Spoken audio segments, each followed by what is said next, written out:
Arrancamos el año poniendo el ojo en un estudio de la Gallup que arrojó que cerca de la mitad de los dominicanos quieren emigrar. La mitad, señores y señoras. Para que se hagan de una idea, en Siria, mientras caían bombas de los cielos, la gente reportaba menos ganas de largarse, como se dice por ahí, que lo que reportan los dominicanos y las dominicanas. Según el estudio, la principal razón es la delincuencia. Claro está, caminar en las calles es casi un acto de valentía, o si no, uno de imprudencia.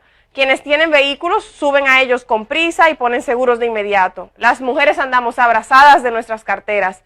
Más de una familia ha tenido que sentarse con sus hijos a explicarle que si un atracador quiere su celular, no se tarde en entregarlo porque podría perder la vida. ¿Cuántos no hemos dejado que una persona que conduce de manera abusiva siga su rumbo por miedo a que de simplemente cuestionarle saque un arma y todo termine en una desgracia? Las cifras son duras, sí, pero vivir la realidad es mucho, mucho peor. La delincuencia, como les decía, es la razón que encabeza la lista de ese estudio, pero no es lo único. Y el alto costo de la vida, por ejemplo, pagando impuestos, pagando hasta anticipos, para al final estarnos preguntando dónde se invirtió lo que se llevó la DGI.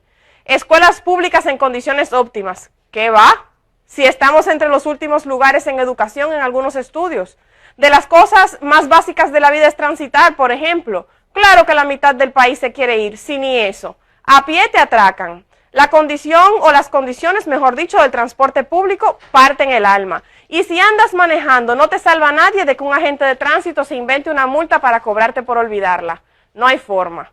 Estamos bajo secuestro en nuestros hogares. Y ahí no es cualquier secuestro tampoco. ¿Quién se atrevería a dormir tranquilo sin ponerle más de un pestillo a la casa?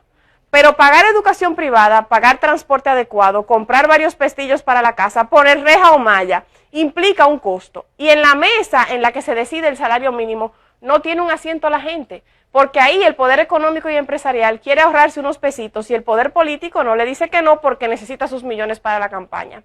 Así el salario mínimo para quienes sí tienen trabajo, que no es todo el mundo, no rinde, no da.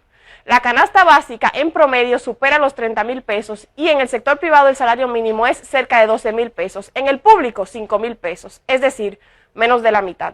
¿Y cómo tener vivienda propia? Si además de los impuestos y los anticipos hay que pagar por servicios básicos, hay que tener inversor o planta porque la luz se va y cuando llega hay que pagar la cara. Y lo del agua. El agua, señor, es algo tan básico. De los hogares que sí reciben agua potable, más de la mitad se pasa más días sin recibirla que recibiéndola. Más de medio país sin agua potable, pidiendo camiones, comprando agua, llenando cubetas en pozos lejanos, bajando y subiendo lomas para buscar agua al río. Y poner un reclamo, imposible. La burocracia en República Dominicana es un verdadero impedimento para todo. Vivir en este país es una odisea.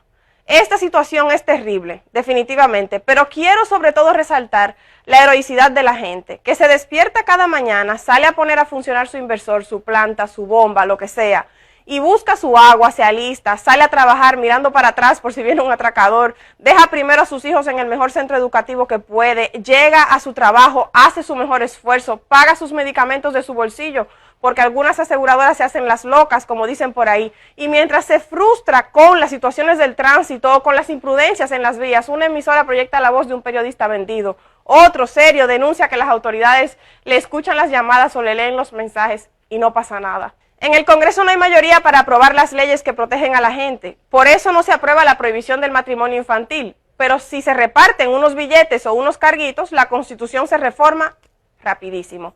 No le culpo ni le puedo culpar si llega a su casa y le dice a sus hijos que con el narco o con el rifero del barrio no se metan, que no les denuncien, que nadie los va a defender porque el policía de turno tiene con ellos un acuerdo secreto, pero a voces que quedará impune.